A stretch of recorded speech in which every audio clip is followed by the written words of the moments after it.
আগুনের লেলিহান শিখা যেন গ্রাস করছে পুরো শহর। কালো ধোঁয়ায় ঢেকে গেছে আকাশ। জ্বলন্ত বাড়ির সামনে দাঁড়িয়ে অসহায় মানুষ শুধু তাকিয়ে দেখছে তাদের বহু বছরের গড়া জীবন মুহূর্তেই ছাই হয়ে যাচ্ছে। যুক্তরাষ্ট্রের ওয়াশিংটন অঙ্গরাজ্যে ভয়াবহ দাবানল এখন এক দুঃস্বপ্নের নাম। নগদ নিয়ে এলো হার না মানা হার অফার। সর্বনিম্ন 10,000 টাকা রেমিটেন্স নগদে পাঠালে থাকছে স্বর্ণের হার জেতার সুযোগ।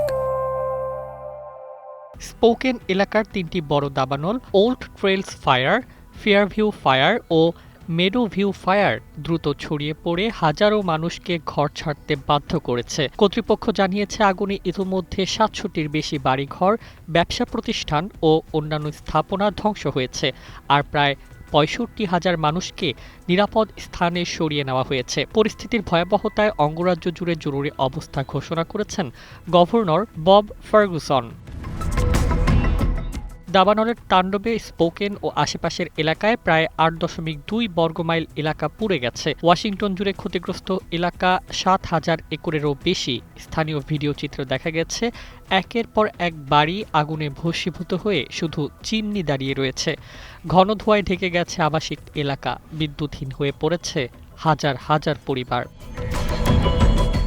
শুধু সাধারণ মানুষই নয়, স্পোকেন ভেটারান্স অ্যাফেয়ার্স হাসপাতালের রোগীদেরও সরিয়ে নিতে হয়েছে। শুষ্ক আবহাওয়া ও প্রবল দমকা হাওয়ার কারণে দমকল কর্মীরা আগুন নিয়ন্ত্রণে আনতে হিমশিম খাচ্ছেন। মার্কিন সিনেটর মারিয়া ক্যান্টওয়েল সতর্ক করে বলেছেন, আমরা এখনও বিপদমুক্ত নই। আগামী কয়েকদিন খুবই কঠিন হবে। এদিকে পশ্চিম আইডাহো ও পূর্ব ওরেগনেও বজ্রপাতে সৃষ্ট আরেকটি বিশাল দাবানল টানা ১০ দিন ধরে চলছে। সেখানে প্রায় ৫২৫ বর্গমাইল তৃণভূমি পুড়ে গেছে। শত শত বাড়ি ও গবাদি পশুর খামার হুমকির মুখে রয়েছে। পরিস্থিতি এতটাই উদ্বেগজনক যে ন্যাশনাল ওয়েদার সার্ভিস পূর্ব ওয়াশিংটনের জন্য অত্যন্ত বিপজ্জনক পরিস্থিতি উল্লেখ করে বিশেষ দাবানল সতর্কতা জারি করেছে।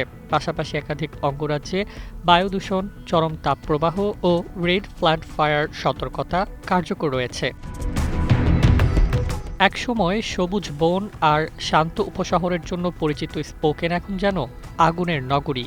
দাবানলের এই ভয়াবহতা শুধু একটি অঙ্গরাজ্যের সংকট নয়, এটি জলবায়ু পরিবর্তন, চরম তাপপ্রবাহ ও দীর্ঘস্থায়ী খাবার মুখে আমেরিকার নতুন বাস্তবতার এক কঠিন সতর্কবার্তা। নিউজ ডেস্ক, ২১শে টেলিভিশন।